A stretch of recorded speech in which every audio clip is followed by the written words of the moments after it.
Good afternoon, everyone. My name is Vaughn Marie Moniz. I am the owner and event planner of Lovely Events by Vaughn, where we help you keep calm, stay lovely, and party on. So today we're talking about wedding budgets and how to prioritize. So first things first, some budget considerations, some things that you have to think about is who's paying, the size of your guest list, the setting, like the wedding setting, the location, things like that, the date and time that you're doing the wedding, because that does matter, believe it or not. It will make your wedding more expensive or less expensive depending on the date and the time. The wedding style, so the theme, decor, things like that, and how much you actually need. So what things can you do without, what things you are just doing to splurge, things like that. So setting a budget, like I said, it can be overwhelming, but it is very important and something that needs to be done. And it needs to be done with the two of you, so it's not just the bride or the groom. It has to be the two of you. You have to, whether you think you might not need a budget because, if it's a big wedding or a small wedding, if someone else is paying for it, you still need a budget to go off of because it keeps you under control. It's less overspending and unnecessary things, because even if you have a huge budget or, no limit, there's very few of us out there that have no limit as a budget, but there are some of us that do. So even if you have an unlimited budget, you still kind of need to set a budget and then just revisit later on, if you want to splurge a little bit more. So always important to have a budget. So the first thing you want to do is sit down with your fiance and do some research on how much weddings cost around in your local area or wherever you're planning to get married. So I would look through the venues, photographers, caterers, things like that. So to just kind of get a general idea. You're not booking anything. You're not really choosing your vendor at that moment, but you're just kind of looking to see what the average cost is. And after you've done your research, then you can set your budget. And the only reason why I say do your research and then set the budget is because if you're starting off with something like you want to only spend $5,000, but the average cost of a wedding in your area or where the location is about $10,000, then you're going to have to either, really scale down on what you want to have in the wedding, or you're just going to have to if you can afford it, then you might need to increase the budget. And you don't necessarily have to do that. There's things that you can do. You can either work your butt off at work overtime to pay for that wedding that you want, or you can push it out a little bit longer. Those are your options, but you do have to be a little bit flexible. You want to think about everything that makes up a wedding, right? So you want to think about your venue and your photographer, the caterer, ceremony sites, and things like that. And then you're still sitting down with your fiance. Make sure that you're writing two separate lists. So on your list and on his or her list, it's going to be, what is most important, and then go from 1 to 9, just kind of go it, do it that way. And then you want to compare your list and see where you match up, where you don't.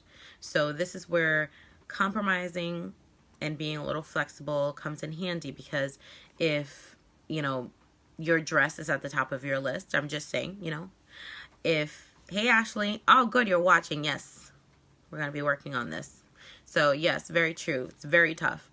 But if your wedding dress is at the top of your list and then he has food at the top of his list, then you have to kind of, So just write a third list and one that you both agree on, and then kind of go off of base of that. So, but if you need something to go off of, usually, how it goes with the percentages. Usually the reception site is going to be about 48% of your budget. The photographer is going to be about 12. Your attire, including gowns and things like that, that's going to be about 10. Flowers about 8. Music about 8. Gifts, rings, and ceremony about 3% each. the transportation about 2%, and then I always say to leave about 5% for just in case items. You know, you never know if something goes wrong or anything, but that's kind of what you're looking at. But it is important, once you are building that third list of the two of you list, what's important to both of you, it is important to kind of compromise and, you know, be flexible in certain areas. And then, you know, you decide whether you want to increase the budget or if you want to keep it that way and just work your tushes off, or whether you're going to push it out a little bit, you know, and you're still in the very beginning stage of your planning, I would assume. So I would hope, because you got to set a budget before you set a date. Then, you know, no one's going to know. No one has to know if you're pushing it out 2 years. And if so, so what? It's your wedding. Whatever. You do as you please. But yes, so that's another important thing. You want to think about where you can save. So this is another place where the list becomes handy, because you can start at the bottom of the priority list. So think about scaling down on centerpieces or cutting the guest list, which is very hard, but something that will help, because if you cut the guest list, then you cut down on the plate. So, you know, that's like $40, you know, depending on where you're going. I mean, some plates can be very expensive, plate of food, and that's just for a plate of food that you're paying. So, you know, this is where you kind of start thinking.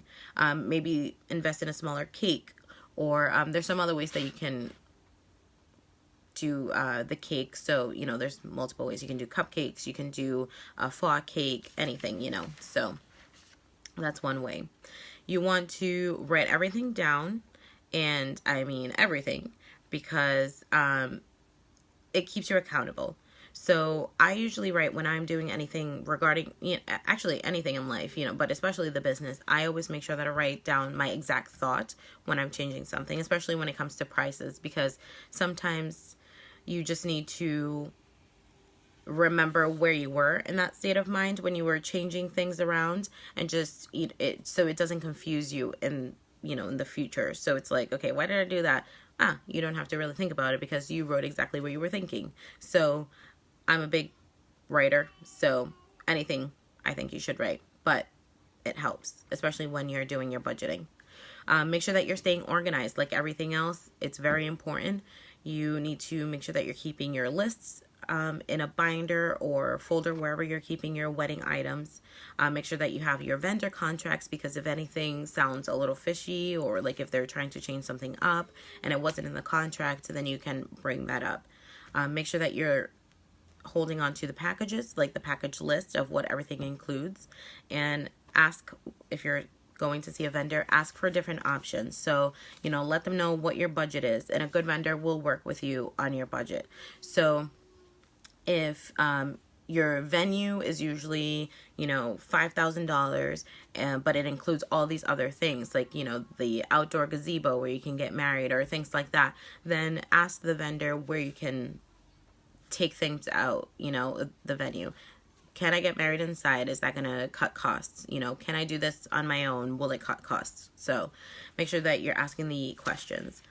And then it's okay to ask for help. You know, after all of this, if you're still overwhelmed, it's totally fine to ask for help, whether it's with planning or even your family. You know, don't be afraid to ask them, hey, do you mind if you can, especially like your parents or sister or close relative, hey, do you mind if you can pay for, you know, the photography, or, you know, the photo booth? I really want the photo booth. Can you maybe gift that to me?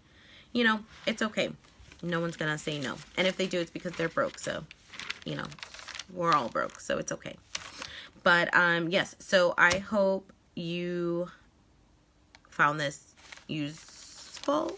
I do have the template that I can send out. So if you need anything like that, the budget plan, anything like that, you can hire an event planner just to budget, to keep track of all the spending and all of that. That's another option too. So don't worry. Don't think that you have to do it all on your own. It's totally fine. There is help out there. So thank you so much for tuning in. We talked about wedding budgets and how to prioritize. Bye, Ashley. Have a good day at school. So yes, if you have any tips of your own, any trick suggestions, please let me know in the comment below, and I would really appreciate it, and someone else might appreciate it too. So thanks guys. I will see you later. Bye.